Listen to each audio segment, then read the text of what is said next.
Salut à tous. Je vais faire une petite revue de deux matchs que j'ai fait il y a 2 semaines, je crois. J'ai fait une compétition ici à Melbourne, un grappling industrie, donc en ceinture bleue moins de 91 kilos. Globalement, j'ai pas fait une super performance. J'ai eu 4 matchs, 2 victoires, 2 défaites. Mais globalement, je suis quand même assez content parce que mes 2 victoires, je les ai eues par soumission. Et c'est un de mes objectifs cette année, c'est d'avoir plus de soumissions. Et en fait, dans les 2 matchs que j'ai perdus, j'ai quand même pris des risques. Et j'ai cherché à soumettre, quitte à abandonner des positions, perdre des points. Donc globalement, c'était pas un super résultat sur la compétition en général. Néanmoins, j'ai quand même marqué 2 soumissions dans des matchs que j'ai bien gérés. Et donc c'est ce que je vais vous montrer aujourd'hui. Et donc c'est parti. Donc pour ce premier match, je suis contre un adversaire que j'ai déjà affronté dans une autre compétition, sur un événement EBI à Tennis Planet Melbourne. Il m'avait battu sur straight ankle.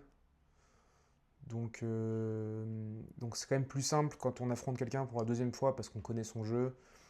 Je sais que c'est ce qu'il cherchait, c'est un peu sa meilleure arme. Donc en approchant ce combat, je voulais juste ne pas lui donner ma jambe. Voilà. Donc euh, donc c'est parti, on va regarder ça ensemble. Donc le combat commence debout. Il tire la garde tout de suite parce qu'il veut aller dans mes jambes. Boum. Donc là, comme vous le voyez, je rentre dans une position de camping, on appelle ça. Euh, En fait, je cherche pas forcément à passer sa garde au début du combat. Mon objectif, c'est de fatiguer mon adversaire, d'essayer de lui faire porter mon poids et aussi essayer de ne pas prendre de risques. Donc là, on voit que j'ai les jambes qui sont quand même assez loin, plus qu'elles ne devraient l'être. Mais c'est parce que je sais qu'il est explosif et qu'il va vouloir à tout moment essayer d'attraper une jambe. Donc c'est ce que je veux éviter.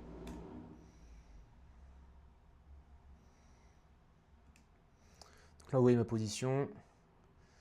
Ma main gauche, tout mon avant-bras sur sa hanche pour maintenir sa hanche au sol.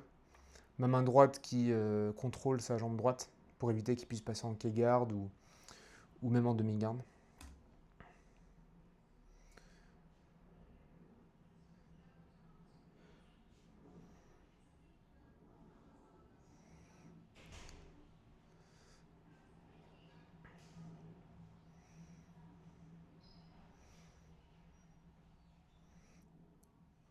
Là, je rentre en knee-cut.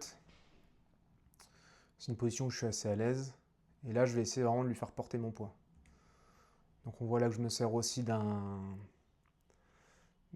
grip dans son aisselle. Donc ça, c'est pour essayer de mettre un peu de poids sur l'avant, lui faire porter mon poids. Et aussi tout simplement de limiter en fait lui les grips qu'il peut avoir avec son bras gauche.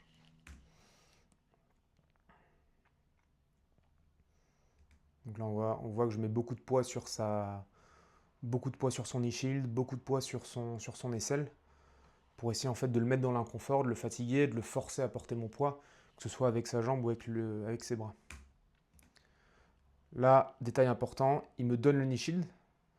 Donc en fait peut-être vu que je lui faisais porter mon poids, je l'ai mis dans l'inconfort. Donc il a décidé d'enlever son knee shield. Donc là on voit que je casse la distance. Vu qu'il me donne son e-shield, c'est bon, je vais pouvoir passer en demi-garde profonde et ensuite essayer de passer la garde. Donc je vais tout de suite essayer de coller ses hanches après qu'il m'ait donné son e-shield. Et au même moment, il me donne le underhook en se mettant sur son coude. Donc là, il me donne le passage en demi-garde profonde sur un plateau d'argent.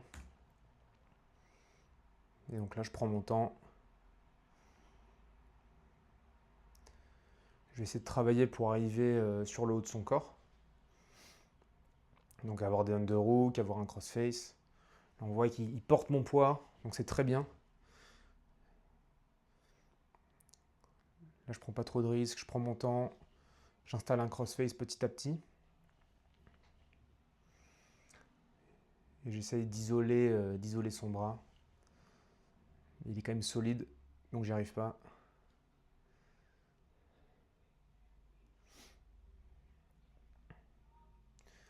Et là, il explose, il essaie d'attraper ma jambe, mais je sors au bon moment.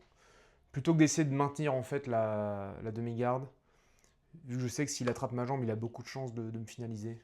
Je préfère ressortir, repasser dans une position un peu intermédiaire, mais où c'est toujours moi qui dicte. Et donc on atterrit dans cette position-là.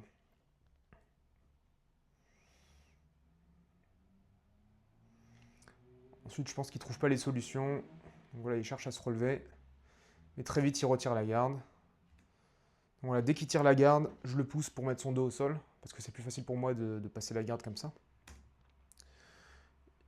Et on voit là la même position que tout à l'heure, l'avant-bras dans la hanche, pour éviter que cette jambe-là revienne passer devant. La main gauche qui contrôle la jambe la plus proche de moi, et je lui fais porter mon poids.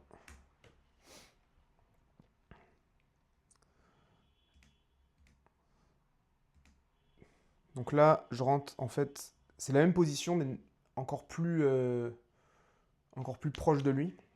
Donc je viens coller mon genou au sol, et essayer de me mettre vraiment hanche contre hanche. Et ma main gauche passe d'un contrôle sur la cheville à un contrôle au niveau du genou. Là, j'ai fait un raw drag, je sais pas trop pourquoi. Enfin, sur le moment, ça me paraissait logique, mais avec le recul, je me dis que j'aurais dû rester dans cette position de camping parce qu'il n'arrivait pas à en sortir. Là, on ressort, on se resépare. À nouveau la même chose, et cette fois, j'ai réussi à le fatiguer. J'arrive à écarter sa jambe et je passe en side control. De là, je suis patient.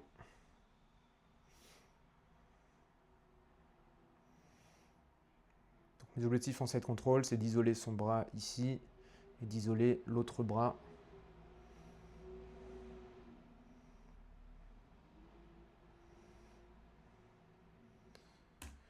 Donc ouais, aussi, je j'ai pas envie de passer en montée parce que c'est un gars qui est fort et explosif.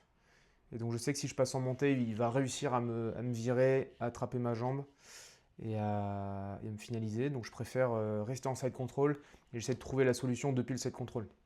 Donc là on voit que je mets un knee on belly. Le knee on belly, c'est surtout, on gagne des points avec ça, mais c'est surtout pour le mettre dans l'inconfort. Donc je lui mets du poids sur le ventre avec mon genou et j'ai envie qu'il me donne une réaction. Donc que ce soit pousser mon genou avec son bras ou alors pousser le haut de mon corps.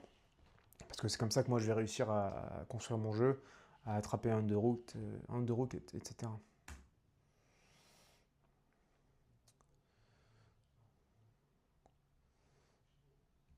Donc là il est en train de pousser, on ne le voit pas, mais de l'autre côté il est en train de vraiment pousser avec sa main euh, pour essayer de me dégager.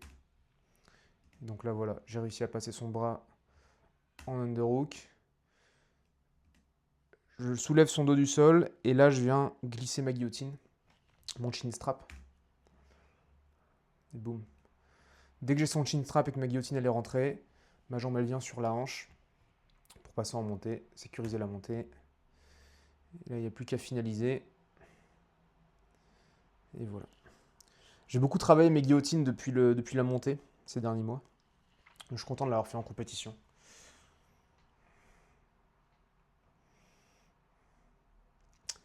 Et voilà. Ok, donc deuxième match contre un adversaire que je connaissais pas. Et donc voilà, on va découvrir ça ensemble. Donc en général, j'essaie toujours de lutter un peu. Et si je vois que l'adversaire est difficile à bouger et que je sens que ça va être compliqué de l'amener au sol, j'ai aucun problème à tirer la garde. Donc là, ce que je fais, un peu de hand fighting, je vois comment il réagit. Et au bout d'un moment, je décide de tirer la garde parce que sur le moment, je trouve que ça va être plus simple pour moi. Donc voilà, je tire la demi-garde. Personnellement, j'aime beaucoup la demi-garde. J'aime bien jouer le knee shield. Donc là, il faisait un beau boulot à essayer de couvrir mon genou avec le sien. Et à chaque fois, voilà, je faisais un travail pour repousser son genou, ressortir le mien.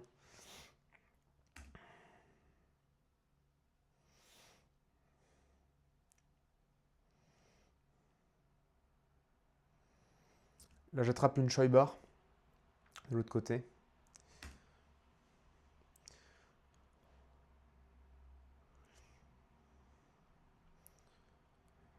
Voilà, j'ai quand même un bon contrôle sur le haut de son corps à ce moment-là. Là, il arrive à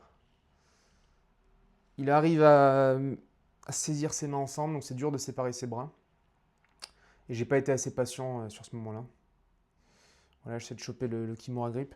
Je pense qu'une erreur que je fais, c'est que je garde mon pied hooké sur sa jambe ici, et je pense que ça sert à rien. Donc ceux qui savent ou ceux qui ont une idée, dites-moi dans les commentaires où j'aurais pu placer, ou alors envoyez-moi un DM, hein, où j'aurais pu placer ce pied-là pour qu'il soit plus utile. Parce que là, il ne sert plus à rien. Et donc voilà, j'arrive pas à séparer ses bras. Lui, il posture, il posture, il posture, et à un moment, il arrive à s'extraire. Voilà, on continue. Je joue la butterfly.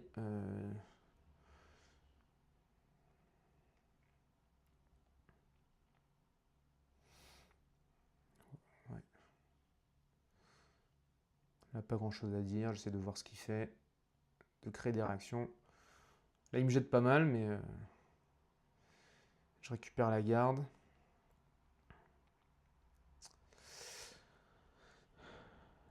Là, je menace une qui garde, mais je n'y croyais pas vraiment. C'est juste pour que lui réagisse. Voilà. Là, je vois l'underhook. Je prends l'underhook. Je vais essayer de le sweeper. Donc, c'est de là que vient la finalisation. J'essaie de le sweeper avec l'underhook. Sur le moment, je crois que j'ai vraiment pas mis assez de force et d'entrain là-dedans parce qu'au fond, j'y croyais pas vraiment. Sauf que lui, quand il remet son poids de l'autre côté, on voit. Je pointe comme si on voyait. Là, il met son bras ici. Donc voilà, donc son bras est vulnérable pour une soumission. Donc en premier, j'essaie d'attraper un bras-tête. Mais il glisse sa tête pour sortir.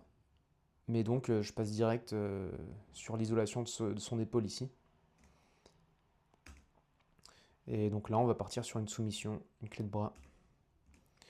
Là, il va essayer de joindre ses mains pour pas que je puisse le soumettre. Donc c'est pour ça que je vais étendre le haut de mon corps pour isoler son bras. Boum. Donc là, le bras est bien isolé. Et ensuite, on va venir appliquer une pression sur le coude. Donc là, à ce moment-là, je vais essayer de revenir en arrière un petit peu. Est-ce que je peux faire ça? Oui, je peux.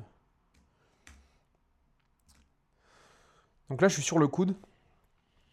Mais comme vous le voyez, mon coude en bas, il est déjà contre le sol. Donc je manque d'amplitude de mouvement. Donc ce que je vais faire pour ajouter en amplitude de mouvement, c'est que je vais joindre mes bras pour gagner encore en amplitude et pouvoir le soumettre. Donc là, je suis limité, on le voit, je ne peux pas aller plus loin avec mon coude. Donc là, vous voyez, quand j'ai joint mes deux bras, j'ai tout ça qui s'est ajouté en amplitude de mouvement. Je vais écarter mes hanches, serrer les genoux et appliquer une pression sur le coude. Et il tape. Donc voilà, les deux matchs que je trouve que j'ai pas trop mal maîtrisés. Je suis assez content de moi. Et puis voilà, j'apprends de mes erreurs, j'apprends surtout de mes défaites. Mais je trouve ça intéressant aussi de regarder ce que j'ai pu bien faire dans les matchs que j'ai gagnés, parce que c'est comme ça que petit à petit je construis mon jeu, je vois ce qui fonctionne, ce qui marche pour moi, les domaines où je me sens à l'aise. Et puis voilà. Donc si vous avez des conseils, n'hésitez pas à me donner des conseils en commentaire ou en message privé, pour ceux qui me connaissent. Donc merci d'avoir regardé. Et puis je vais essayer de refaire une vidéo très vite. À bientôt.